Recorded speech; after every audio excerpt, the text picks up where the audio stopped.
Hello, I'm MacLeod, and welcome to my top 10 horror games. I'll be counting down my favorite horror games until Halloween. I'm also doing a giveaway. There are more details on that in the description. We started off this countdown with the runners-up: Half-Life 2, Left 4 Dead, and Thief. Number 10 was Stasis. Number 9 was Limbo. And now for number 8.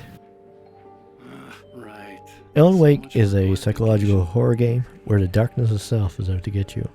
That classic struggle of light versus dark. It's number 8 on my list because of its tense gameplay, its storytelling, and the character of the town it takes place in. So in Alan Wake, you, not surprisingly, play as Alan Wake, a best-selling author with writer's block, who came to the northwestern U.S. town of Bright Falls to get away from things. Take a vacation.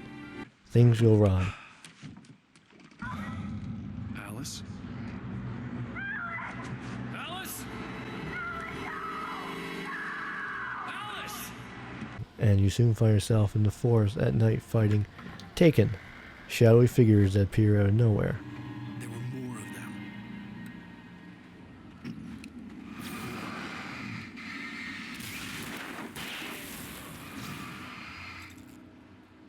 What really sets Alan Wake apart is the storytelling. As you're running about, you find pages from a book written by Wake that he doesn't remember writing, and those pages give insights, sometimes foreshadowing, of things that are going to happen later The on. loose sheets of paper were pages from a manuscript entitled Departure.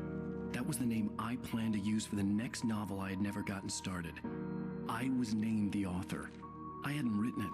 I couldn't remember writing it. In the scene on the page, the hero was attacked by an axe murderer in the woods at night.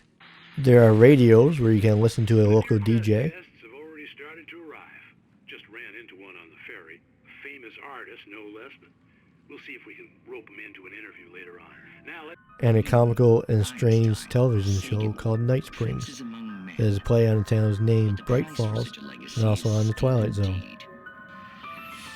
In Night Springs.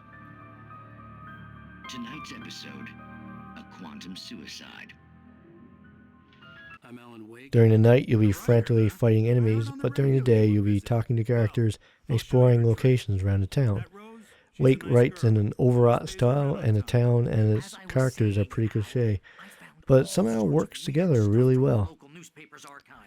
For me, these things help to sell Bright Falls as a place where people actually lived and worked. It doesn't feel like a theme park masquerading as a town. In so many games, I feel like a rat running a maze, painted to look like a town. Let's move on to the horror aspects. You're fighting darkness itself. It doesn't like you very much. The way the enemies move and look is unsettling. They appear from the shadows, and when you enter bright light, they instantly disappear as if they were never there. Oftentimes, you find yourself in the forest with the music ratcheting up, with unsettling sounds all around you, and then an axe whizzes by your head, or a chainsaw starts up. Rather than fight enemies just with guns, you need to break their darkness shield first, with a light source, like your trusty flashlight or lights in the environment. The enemies aren't the scariest around, but they are definitely creepy. The first boss will, for example, mutter random sayings from his daily life, with odd intonations, and his voice going from a deep demonic growl and then changing to his regular voice. Taking a sport point, your vehicle is not as simple and tricky as you might. You also fight inanimate objects possessed by darkness, and even a tractor. The biggest knock I have against this game is that the enemy encounters become a little monotonous towards the end. You'll be fighting the same enemies over and over pretty well. You also have killed a lot of baddies by the time the credits roll. And other than the flare gun, which has a sort of grenade launcher, you'll be using your standard assortments of guns: handgun, shotgun, rifle, etc. You can also have flares, like grenades, that break the enemy's darkness where you can then shoot them.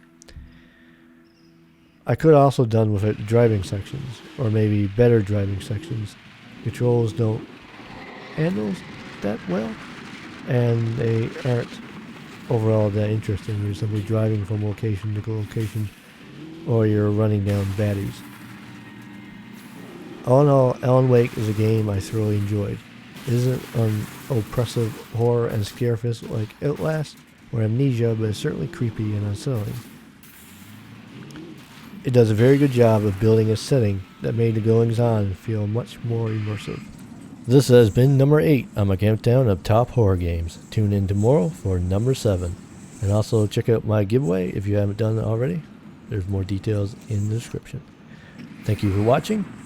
If you enjoyed this video, please consider liking and subscribing. That's greatly appreciated. And I hope to see you in the next one. Goodbye! Never touch salad, though. A man like me needs a hefty meal. That's for today.